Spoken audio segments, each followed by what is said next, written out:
Akan tetapi, suami Zulaikha berusaha menutupi kejelekan itu dan berkata kepada Yusuf, "Lupakanlah apa yang terjadi kepadamu dan rahasiakanlah." Kemudian dia berkata kepada istrinya, "Mintalah ampun kepada Allah atas dosa-dosamu dan bertobatlah kepadanya dari dosa yang telah engkau lakukan.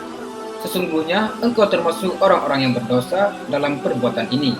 Dan yang keenam, Yusuf dan orang-orang perempuan. Tersiarlah kabar peristiwa antara Yusuf dan istri menteri, dan ramailah orang-orang perempuan mengunjingkannya di kota itu dengan berkata, "Sesungguhnya istri menteri merayu pelayannya agar memenuhi keinginan hawa nafsunya, dan sebenarnya ia telah berbuat kesesatan."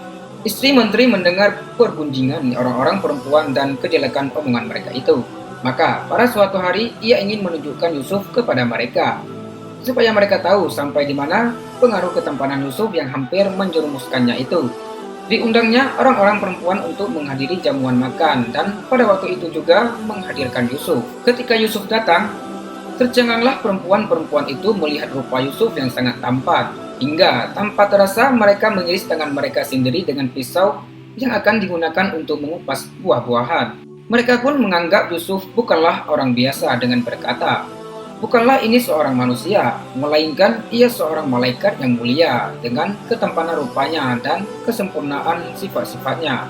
Ketika Zulaikha melihat pengaruh yang ditimbulkan oleh ketampanan Yusuf kepada orang-orang perempuan itu, berkatalah ia kepada mereka, "Inilah pemuda yang kalian salahkan aku lantaran menyenanginya. Kalian telah terpesona melihat kebagusannya dan tercengang tampaknya dari diri kalian sehingga terjadilah apa yang menimpa kalian. Inilah pemuda yang kurayu, namun ia menolak. Dan aku bersumpah, jika ia tidak melakukan apa yang kusuruh, maka ia akan dipenjara sebagai orang yang hina." Kemudian dia berdoa kepada Tuhannya agar menyingkirkan kejahatan tipu daya mereka, sehingga ia tidak cenderung dengan keinginan mereka dan menjadi orang yang tolol dan ceroboh. Maka Allah mengabulkan doanya dan menjauhkan maksiat darinya. Sesungguhnya dia sendiri maha mendengar doa orang-orang yang berlindung kepadanya. Dan yang ketujuh, Yusuf di dalam penjara.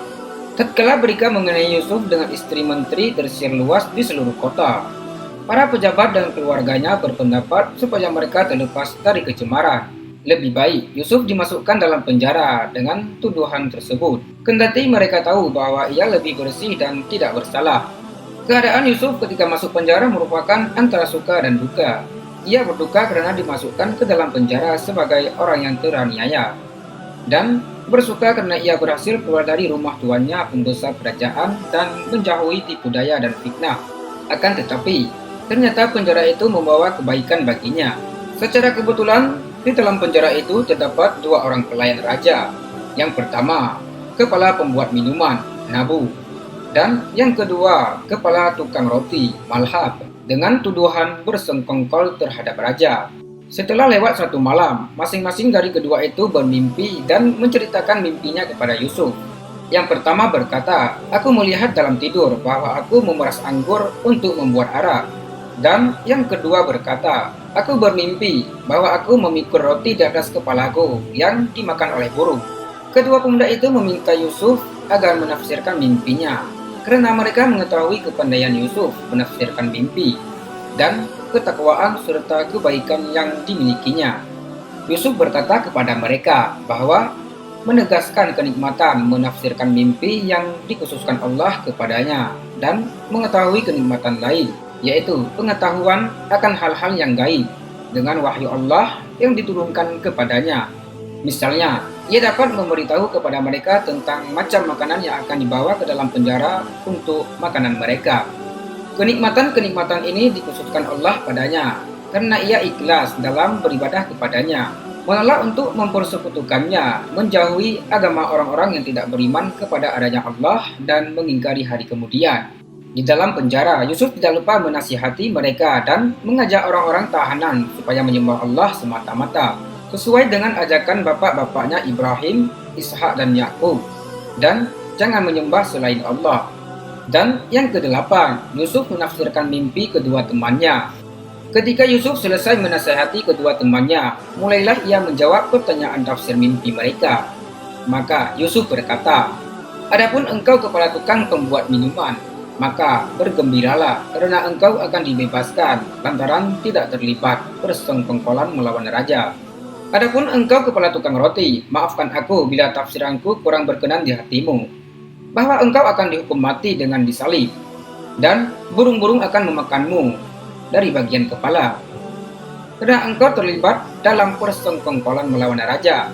Demikianlah yang diputuskan Allah sebagaimana saya terangkan, dan hal itu pasti terjadi karena saya tidak berbicara sembarangan, melainkan berdasarkan apa yang telah diilhamkan Tuhanku kepadaku.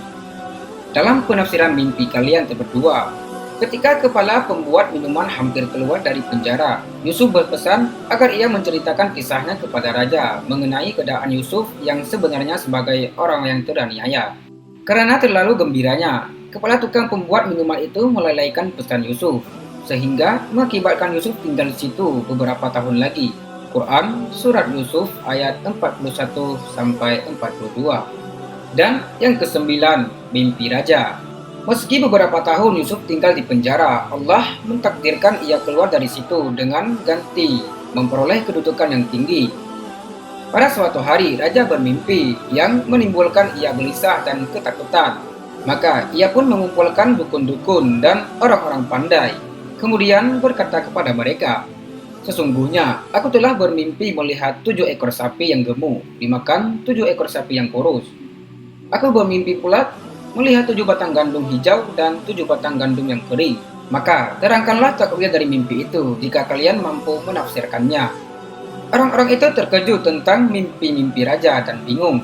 Mereka saling bermusyawarah dan memberikan jawaban yang tidak memuaskan, bahwa mimpi itu tidak bisa ditafsirkan, karena itu hanya merupakan mimpi biasa dan tidak berarti apa-apa.